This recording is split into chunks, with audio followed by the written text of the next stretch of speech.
di ba ito, nagpe-prepare na po tayo para po sa parating na bagyo na po mga Cat Warriors. So, isa po ito sa ating preparasyon para po pagdating po ng malakas ng bagyo, wala po kuryente, may emergency light na po tayo na po. So, ayan po ang ating ilaw na ating pinipirahan na po. So, medyo hinaan na po natin. Ayan. So, tatry na po natin sa buksan na po. Ito po. Tingnan na po natin. Yan. So, ganyan lang kahina. Pwede na po yan, no? So, ito malakas po ito. Babawasan po natin ito.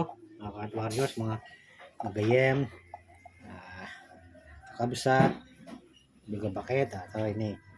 Wala kaya ata. Kasi lang ata tanong mayaten. No, ikabit tayo dito eh. Ano ka? Kumintas mo niya.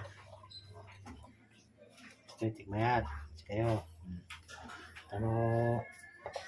Lumagas ay kuha pag sumangkit dito yung signal number 5 tayo. Ang bagyo, edi dati kuha tayo, 0 tayo. See?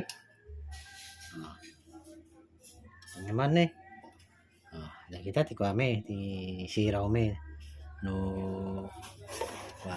Sino pa may mga ganito ngayong ilawan? Shout out sa inyo lahat. At napakaganda nito.